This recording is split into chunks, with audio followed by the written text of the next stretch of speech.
Bien, saludos a todos. Quien les habla es el abogado Carlos Luis Fierro Astudillo de la ciudad de Guayaquil, Ecuador.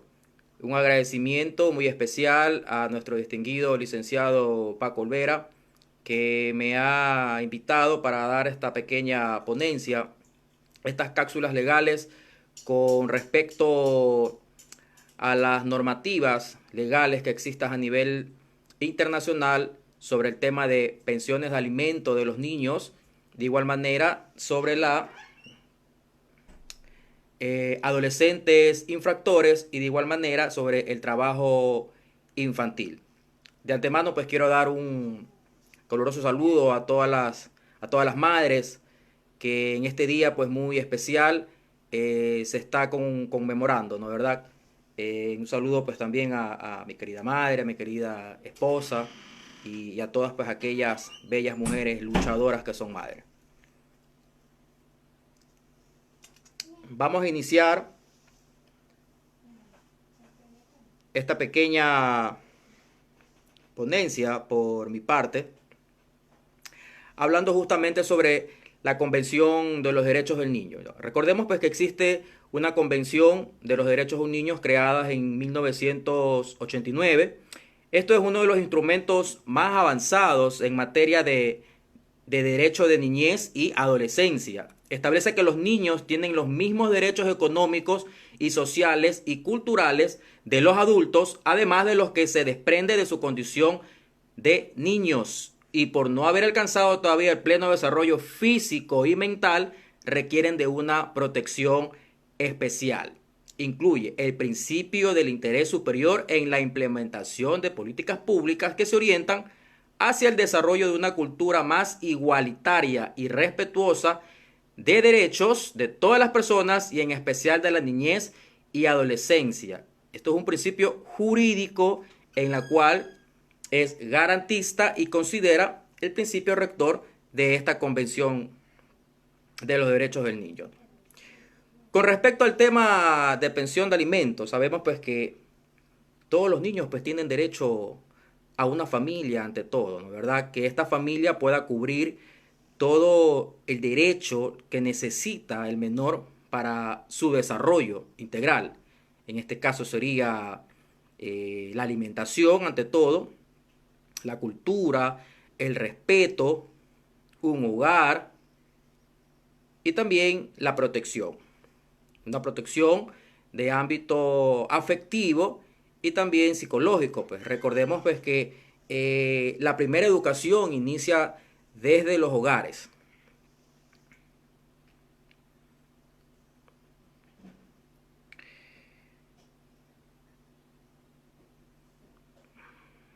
En este caso, eh, dentro de la legislación ecuatoriana, el derecho de la pensión de alimentos que tienen los niños y también adolescentes corresponde pues al Código Orgánico de Niñez y Adolescencia. En sigla se los conoce como el CONA. Este código, que fue creado en el 2003, regula las pensiones de alimentos a nivel, hablando de la legislación ecuatoriana, la pensión de alimentos de los niños. Aquí el Ministerio de Inclusión Ciudadana y Social es el que regula el tema de las pensiones de alimentos, de las cuales pues existe una tabla creada para en cuestión de cuánto gane un padre de familia, lo que se llama un sueldo o una remuneración básica unificada, es que ellos tienen que aportar un porcentaje de manera legal, en caso pues que no viva con su hijo y muchas veces pues dentro de los hogares se forma una familia o el padre deja el hogar o la madre deja el hogar y en este caso pues por lo general los niños quedan en el aire. Estos niños muchas veces no tienen como para una buena educación. A veces pues las madres tienen que ver cómo sustentan para el desarrollo de sus hijos, pero sin embargo por eso existe una normativa legal que obliga al padre y a la madre, en el caso de que los niños estén con cualquiera de los progenitores, obliga al otro progenitor a pasar una pensión de alimento. Esta pensión de alimento, como vuelvo y lo repito, está regulada a nivel del ámbito nacional en el Ecuador por una tabla que tiene 6 niveles. Es decir, depende de la remuneración básica unificada. Aquí en el Ecuador, esta remuneración está por los $400 mensuales, lo que gana pues un trabajador promedio. De esto de aquí, por porcentajes y de acuerdo a la cantidad de hijos que tenga la persona que tiene que pasar los alimentos, está regulado. Van desde un 30%, 35%, hasta un 49% de su remuneración básica unificado o de su salario, llámese sueldo, de manera legal, porque aquí en el Ecuador una persona para poder reclamar la pensión de alimento tiene que hacerlo por la vía judicial. También hay pues obviamente varios centros de mediación que también se pueden llegar una justicia alternativa, lo que se llama acá, se pueden llegar de acuerdo entre ambos progenitores para poder pasar una pensión de alimento. Pero si no existe ningún acuerdo, entonces la madre le toca recurrir por la justicia. Aquí la función judicial ha implementado unos formularios que son gratuitos y muchas veces no necesitan el patrocinio de un abogado, de las cuales en el formulario detalla toda la información del padre del menor, cuánto gana, dónde trabaja y dónde vive, para que tenga el derecho pues, a ser citado y ser escuchado en audiencia. Y en base a esto, la madre muchas veces le toca demostrar cuánto gana esta persona para poder aplicar la tabla pues, que hablamos que contiene 6 niveles. Una vez pues que se arma esta pequeña audiencia donde concurren ambas partes, la madre pues en este caso pues dentro de nuestra legislación tiene que presentar ciertos documentos que son las pruebas, por ejemplo la partida de nacimiento del menor que acredita que esta persona la cual es demandada acredita que es el progenitor. De así mismo pues en caso que la madre pueda conseguir un rol de pago que acredite cuánto gana esta persona. Y de igual manera, pues, dentro de todas las audiencias, aquí existe, pues, dentro de los juzgados, una etapa de conciliación, de las cuales ambas partes en ese momento se pueden poner de acuerdo en cuanto, pues, se puede pasar la pensión de alimentos. Si la otra persona, en este caso la parte demandada, no se pone de acuerdo, entonces le corresponde a la madre demostrar cuánto gana esta persona, para en base a eso el juez pueda sentenciar una pensión de alimentos. Acá adicional a eso, si la persona que trabaja de manera de dependencia, ya sea pues en una empresa del sector público o del sector privado, el juez también, o sea, la madre, en este caso la actora del proceso, puede pedir también al juez que se le haga la retención judicial al padre. La retención judicial consiste en que el juez, mediante un oficio al área de recursos humanos de donde trabaja esta persona, ya sea sector público o privado, en donde le notifica de una sentencia y que tienen que retenerle de manera mensual los valores que ya quedó incluido dentro de la sentencia. Estos valores por lo general tienen que ser depositados los 5 primeros días de cada mes. Así no tienen ese problema que muchas veces cuando se demanda este derecho de pensión de alimento para los niños, se olvidan de pedir la retención judicial. Esto tiene que estar dentro de la audiencia. Decir, señor juez, yo solicito que a la parte demandada se le realice la retención judicial, dirigido petición, oficio a la empresa tal, con el número del RUC y toda la identificación y la dirección de la empresa. ¿Por qué motivo? Porque muchas veces una vez que queda sentenciada esta pensión de alimentos, los padres, pues en este caso, si bien por ley tienen que hacer estos depósitos los 5 primeros días de cada mes, pues bueno, pues cometen atrasos. A veces tienen atrasos hasta de 2, 3, 4 meses, 5 meses y tienen acumuladas las pensiones de alimentos. En este caso, la madre, para seguir ejerciendo su derecho del menor, tiene que ingresar un escrito a la función judicial dándole a conocer al juez que la parte demandada no ha cumplido lo que se dispuso en sentencia. Para esto aquí nuestra legislación ecuatoriana existe lo que se llama una audiencia en donde la cual la madre del menor le notifica al juez que el padre no ha pasado la pensión de alimento conforme ya existiendo una sentencia, entonces el juez lo que hace, cita nuevamente al demandado para darle su derecho a la defensa y le indica por qué no ha pasado la pensión de alimento. Si esta persona aquí no justifica, de las cuales legalmente, para que pueda justificar son que esté sin trabajo, que tenga una enfermedad catastrófica, que son los dos primeros que son los más importantes.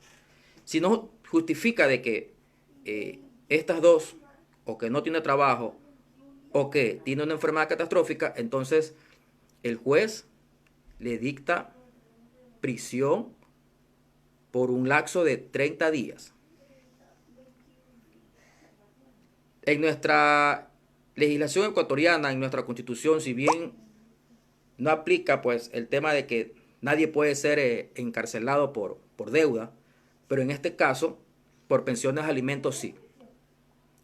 Si esta persona de 2 meses o 2 pensiones o más que adeuda, la madre puede ejercer esta petición para que se realice una audiencia y pida directamente la prisión al demandado por el no pago de pensión de alimentos. Para que esta persona pueda salir, o paga o se pone al día en su pensión de alimentos, o llega a un acuerdo dando un porcentaje de lo que debe. Puede ser que deba $1,000, $1,500. En casos particulares de las audiencias que yo he tenido, hay personas pues que ya son montos exorbitantes, porque a veces son de 3 años, 4 años, $15,000, $16,000 que adeudan de pensiones de alimentos. Entonces se tiene que llegar a un acuerdo dando ya sea pues un 30%, si bien esto no está escrito de un porcentaje legal, pero ya queda pues a consideración y a la sana crítica del juez, porque hay muchas personas que pueden ir hasta 5 o 6 audiencias por lo mismo y aún así las incumplen. En el tema, ya, me estaba olvidando de algo, ¿hasta qué edad la pensión de alimento el menor puede ejercer este derecho?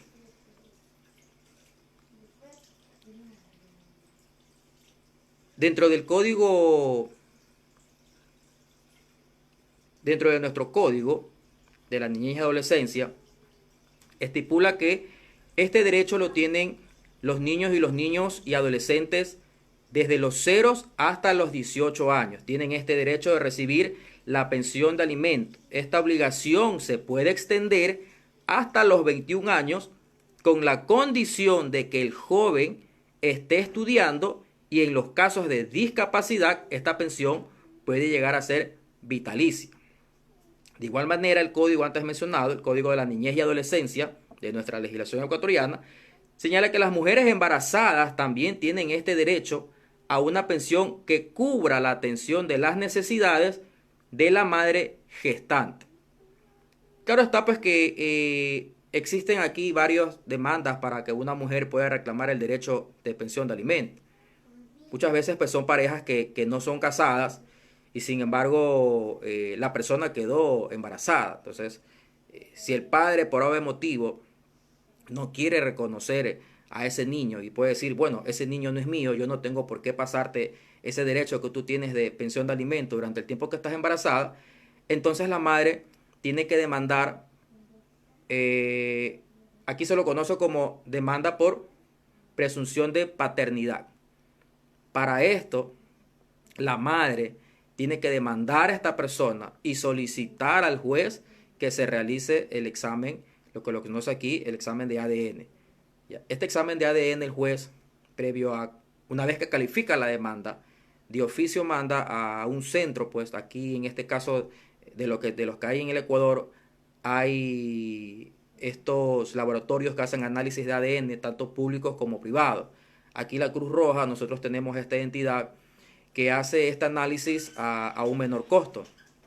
No es que es gratis, en este caso la persona demandada tiene que pagar. Si le sale positivo, que si es el padre, entonces la persona demandada es la que tiene que pagar este examen. Y ahí la mujer, pues en este caso la madre, puede solicitar que se le fije una pensión de alimentos, como ya lo había manifestado anteriormente, en base a una tabla que está en 6 niveles de cuánto gana esta persona para que se le, se le ponga un porcentaje. Es decir, si gana un sueldo básico es el 30%, si gana más de 2 sueldos básicos puede llegar hasta un 49%. Hay personas que ganan aquí hasta 3, 4, 5, hasta 6 salarios básicos unificados, considerando que el salario básico unificado aquí en el Ecuador es de $400.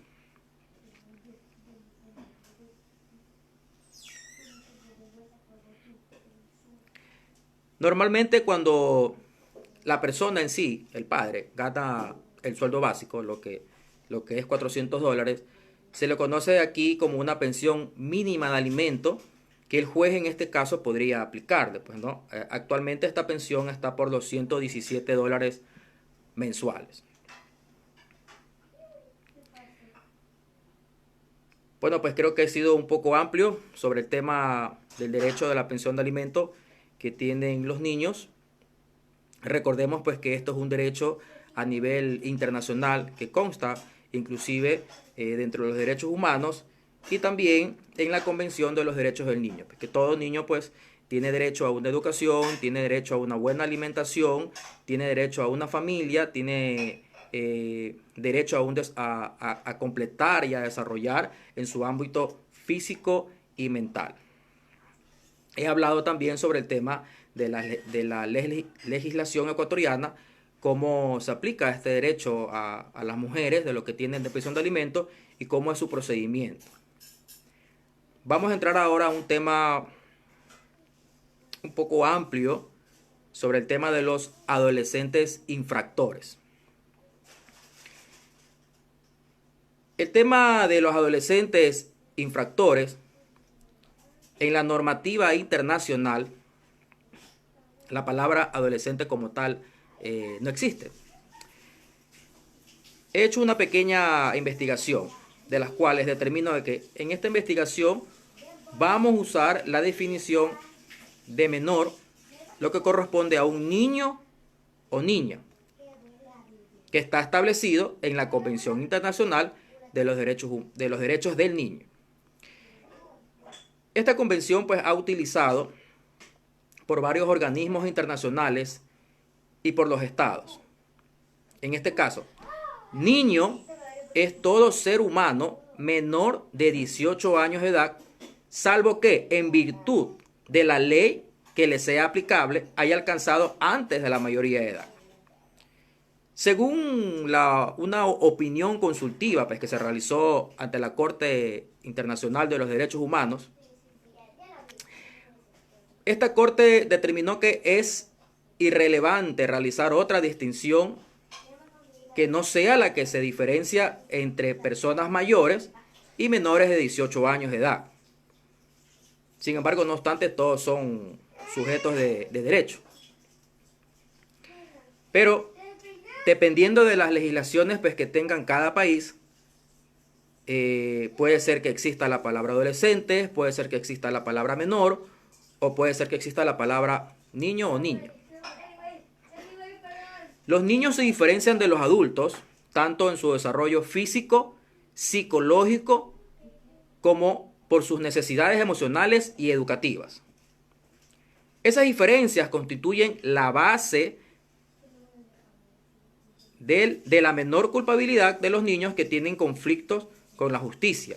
Estas y otras diferencias justifican la existencia de un sistema separado de justicia de menores y se hace necesario dar un trato diferente a los niños, porque en sí no se puede juzgar a un niño, aplicarle pues a una justicia de un adulto. Estas y otras diferencias justifican, como vuelvo y lo repito, la existencia de un sistema separado de la justicia de menores y hacen necesario un trato diferente. Recordemos que existe la protección de interés superior del niño. Significa, por ejemplo, que los tradicionales objetivos de la justicia penal, a saber, un ejemplo, represión, castigo, lo que comúnmente un delincuente común, mayor de edad, tiene una pena que dentro de la legislación de cada país, en este caso, nosotros tenemos el Código Orgánico Integral Penal, sanciona de acuerdo al tipo de delito que esta persona haya cometido. Pero si es un menor, llámese niño o adolescente, debe ser sustituido por los de rehabilitación, justicia restitutiva, cuando se trate, pues en este caso, de menores delincuentes. En el ordenamiento internacional, la Convención Internacional de los Derechos del Niño, esta convención, créame que es completa, tiene de todo. En su artículo 40.3 ordena de que los estados y su legislación interna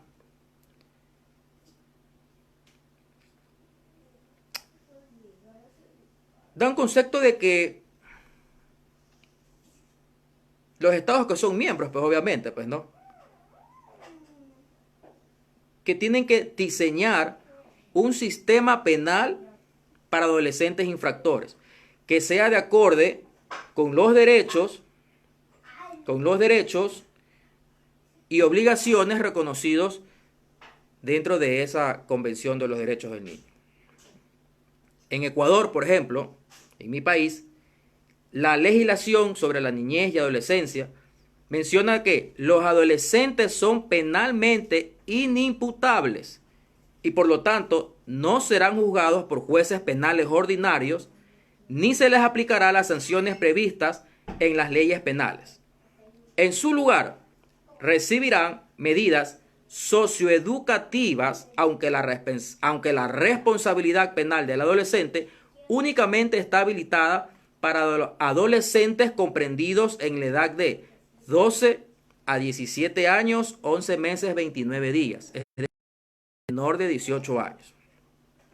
Aquí, en la legislación ecuatoriana, la mayoría de edad para una persona se alcanza cuando cumple 18 años.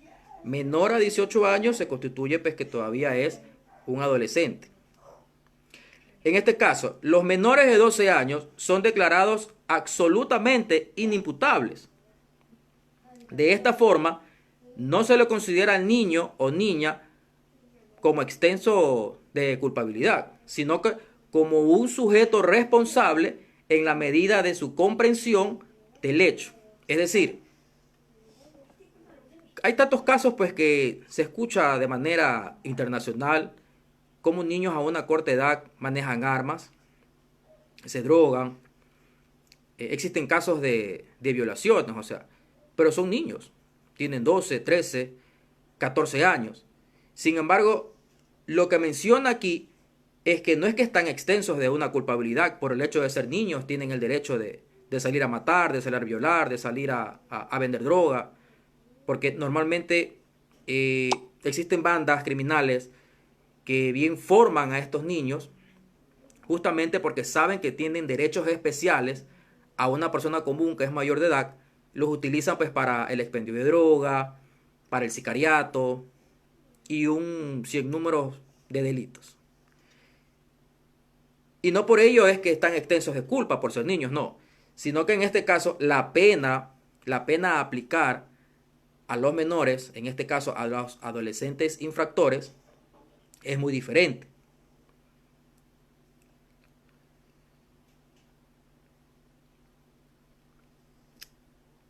Bueno, dentro de nuestra legislación ecuatoriana está regulado en este caso por los adolescentes infractores en el Código Orgánico de Niñez y Adolescencia. Este Código Orgánico de Niñez y Adolescencia que consta aquí dentro de la legislación ecuatoriana también es muy amplio y protege mucho a los menores, en este caso a los niños. De igual manera, nosotros en este caso tenemos en nuestro país una fiscalía de adolescentes infractores que se encarga de investigar a los jóvenes que han cometido un hecho delictivo. Los adolescentes infractores son juzgados por jueces especializados de la niñez, la familia. Son jueces de niñez y la familia. Normalmente dentro de la justicia penal de un delincuente común aquí son juzgados por jueces penales. Pero en este caso, cuando se trata de adolescentes infractores, son juzgados por jueces de niñez y familia. La privación de libertad de un adolescente se resuelve en un máximo de 24 horas por un juez especializado, como en este caso pues lo garantiza nuestra Constitución. Las penas van. ¿Cuáles son las penas? Pues en este caso de un adolescente infractor. Recordemos que son muy distintas pues a una persona pues que ya ha cumplido su mayoría de edad. Las penas en este caso van desde medidas socioeducativas, como brindar apoyo comunitario, o hasta 8 años de internado en un centro de adolescentes infractores, donde recibirán las terapias necesarias para asimilar su responsabilidad. Ya pues habrán casos pues donde un adolescente pueda cometer un asesinato, ya sea pues que sea utilizado para un robo, maneja una arma y que directamente pues dispare pues, a una persona y esta persona posteriormente muera. Son en este tipo de sanciones en donde que ya aplica, en este caso va a una prisión, pero es especializada para adolescentes infractores, donde pues les dan terapias bueno, pues son terapias, me imagino, psicológicas, donde le hacen ver el error que ha cometido. Bueno, y son un sinnúmero de cosas pues, que pueden, pues en este caso, los especialistas en el tema que van a tratar con estos adolescentes infractores para ver cómo se puede recuperar a ese menor para que el día de mañana pues sea pues una persona de bien. Sobre las medidas socioeducativas como penas para los adolescentes infractores, si bien es cierto, se ha considerado un sistema penal de adolescentes infractores de carácter excepcional y especial. La respuesta penal debe tener la misma naturaleza, debido a que se trata de niños y niñas y adolescentes a quienes las sanciones deben de estar orientadas por fines socioeducativos y de reintegración social y familiar. Por tanto, no todas las sentencias emitidas por las autoridades competentes deben enfocarse en medidas privativas de libertad. Como luego lo repito, o sea, no todos los delitos que pueda cometer un menor de edad justamente pues tiene que ser las privativas de libertad. Como voy puse un ejemplo, un adolescente que se ha utilizado pues para un robo, maneja un arma y tal vez pues asesine a una persona. En este caso pues existen medidas, cuando son delitos menores, existen medidas que no son privativas de libertad, que han sido desarrolladas dentro de los estándares internacionales y pues en este caso pues en la legislación ecuatoriana.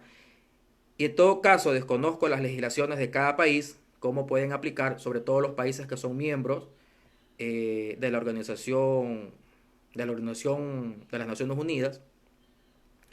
Y pues obviamente cumplen con estos estándares que están dentro de la Convención de los Derechos del Niño, sobre todo para aplicar las sanciones a los adolescentes infractores. Bien.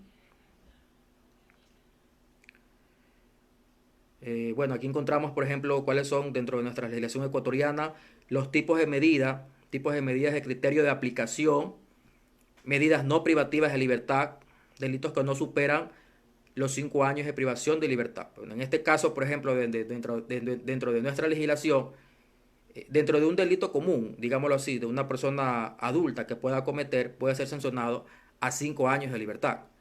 Pero si un adolescente, en este caso, comete el mismo delito, pero es adolescente y este delito no es superior a los 5 años, de privación de libertad, en este caso sí tiene otra medida pues que no es la de la privación de libertad.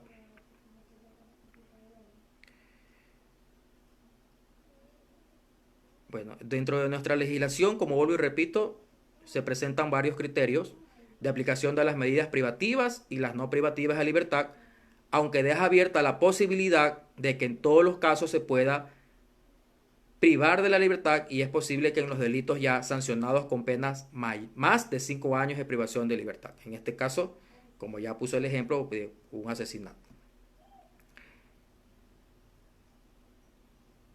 Bueno, ya he hablado un poco del tema sobre los adolescentes infractores, haciendo un resumen. Bueno, dentro de los países que son miembros y de los que respetan pues este tratado de la Convención de los Derechos del Niño, esta convención en este caso lo que orienta a los países miembros a aplicar sanciones que no sean las mismas a un delincuente común que es mayor de edad, sino que apliquen o creen unas legislaciones que sean favorables para los adolescentes infractores. Dentro de estas legislaciones que sean favorables para los niños o niñas adolescentes, deben de existir cuáles son las medidas, que en este caso serían las de privación de libertad a un menor, y cuáles serían las medidas a la no privación de libertad de un menor. Dentro de las medidas que son de privación de libertad para un adolescente infractor, se entiende que son en delitos que no superan los 5 años dentro del Código Orgánico Integral Penal, pero en este caso yo estoy hablando de la legislación ecuatoriana. Pero sin embargo, si es un delito que supera los 5 años, en este caso sí, un adolescente infractor puede tener una medida privativa de libertad. ¿Quiénes son los encargados, en este caso, de juzgar y sancionar? En nuestra legislación ecuatoriana son los jueces de niñez y adolescencia. Hemos hablado sobre el tema de los adolescentes infractores. Ahora vamos a dar paso a el trabajo infantil. Bueno, llámese trabajo infantil, trabajo adolescente. Bueno, en este caso, como ya habíamos hablado sobre la Convención de los Derechos del Niño, como ya había explicado de que es una convención amplia que en este caso regula todo, pues, ¿no? Temas de pensión de alimento, regula la sanción en caso de que sean adolescentes infractores, y en este caso también el tema de el trabajo adolescente o el trabajo, pues en este caso, de los niños o niñas adolescentes. La Organización Internacional del Trabajo, lo que se conoce como la OIT, creada en 1919. Esta Organización Internacional de Trabajo, después de la Primera Guerra Mundial, es la que se encarga de trazar los lineamientos internacionales para la erradicación del trabajo infantil. Fue creada con la convicción de que la paz universal y permanente tiene como base la justicia social. Por tanto, es inaceptable todo tipo de explotación laboral. Entre los objetivos de esta organización se pone énfasis en la atención prioritaria de los niños para protegerlos de cualquier tipo de abuso. Es decir, esta Organización Internacional del Trabajo, que fue creada en 1919, justamente se creó al ver que después de la Segunda Guerra Mundial, donde existían muchas personas que perdieron sus vidas, en este caso los hombres, los cabezas de hogar que fueron utilizados para la guerra, perdieron sus vidas y quedaron bastantes niños. Estos niños, pues que en este caso, al criarse en un ambiente hostil, muchas veces aprenden a madurar rápido.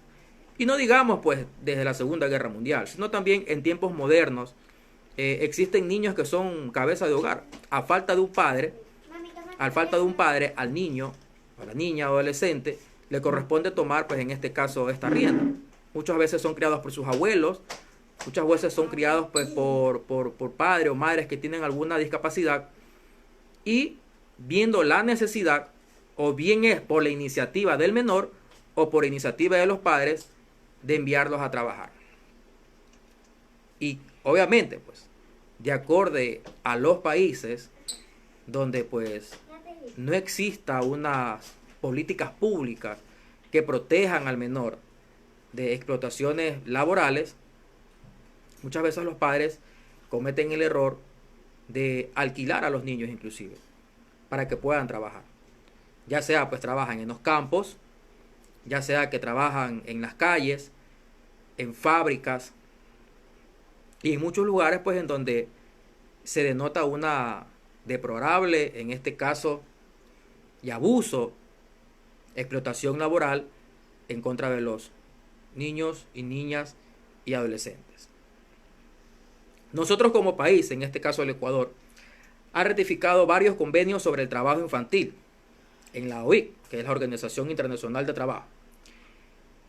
Esta organización, pues bueno, este convenio, digámoslo así, el convenio 138 de la OIT fue promulgado en 1973 y regula la edad mínima de admisión al empleo y establece que ningún niño debajo de los 15 años o antes de la terminación de la educación básica obligatoria deberá de trabajar.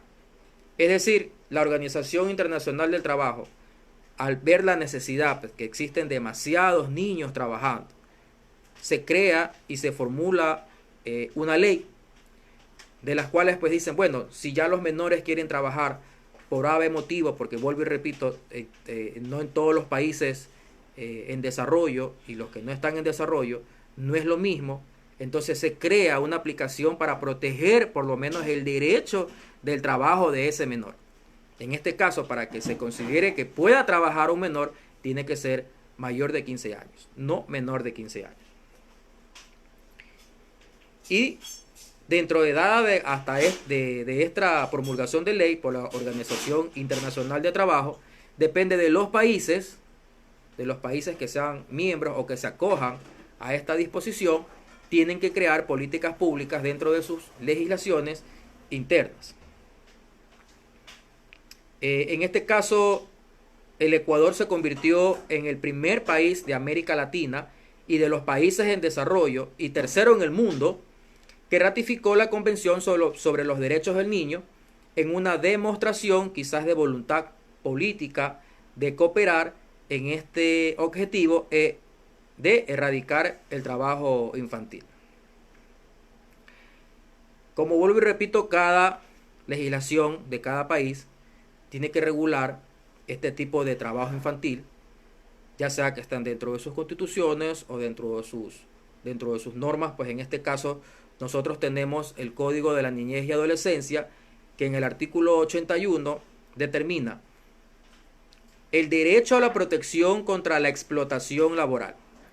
Los niños, niñas y adolescentes tienen derecho a que el Estado, la sociedad y la familia les protejan contra la explotación laboral y económica y cualquier forma de esclavitud, servidumbre, trabajo forzoso o nocivo para su salud, su desarrollo físico, mental, espiritual o moral o social, o que puede entorpecer el ejercicio de su derecho a la educación. Este artículo que he leído está dentro de nuestra legislación ecuatoriana en el artículo 81 del Código de la Niñez y Adolescencia.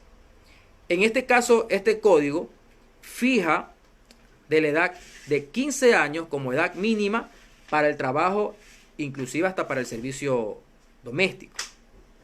¿Cómo se regula este trabajo para estos adolescentes ya de 15 años? Sus horas de trabajo. 5 días a la semana dispone el Estado que pueda trabajar este adolescente. En este caso, los menores de 15 años. Inclusive, de ser el caso, pueden trabajar con la colaboración de sus padres. Se define trabajo también como formativos, como prácticas ancestrales, y determina cuáles son los trabajos. En este caso, pues cuando hablamos de una práctica ancestral, por ejemplo, nosotros aquí tenemos dentro de la comunidad indígena, existen también pues que los niños ayudan a sus padres en el campo. Hay fábricas que son ya sea fábricas de hacer salsa de tomate, de hacer mermelada o de cualquier producto enlatado que tienen sus propios campos. Y en estos campos muchas veces trabajan los adolescentes conjunto con sus padres.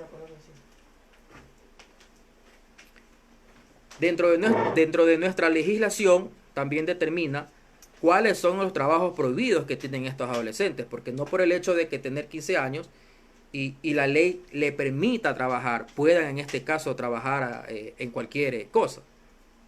Nosotros tenemos dentro del artículo 87 del Código de la Niñez y Adolescencia que prohíbe el trabajo a los adolescentes en minas, basurales, camales, canteras e industrias extractivas de cualquier clase. 2. En actividades que implican la manipulación de sustancias explosivas y psicotrópicas, tóxicas, peligrosas o nocivas para su vida, su desarrollo físico, mental y su salud. 3. Los adolescentes no pueden trabajar en prostíbulos o zonas de tolerancia, lugares de juegos de azar, expendios de bebidas alcohólicas y otros que puedan ser inconvenientes para el desarrollo moral, social del adolescente. 4. En actividades que requieran el empleo de maquinaria peligrosa o que les ponen a ruidos que exceden los límites legales de tolerancia. 5. En una actividad que pueda agravar la discapacidad tratándose de adolescente que la tenga. 6. En las demás actividades prohibidas en otros cuerpos legales, incluidos los instrumentos internacionales ratificados por el Ecuador, y en hogares cuyos miembros tengan antecedentes como autores de abuso o maltrato. Entonces, yo he dado el ejemplo dentro de nuestra legislación ecuatoriana, la edad permitida para que pueda trabajar un adolescente, que es de los 15 años en adelante. Las horas de trabajo tienen que ser 5 días a la semana.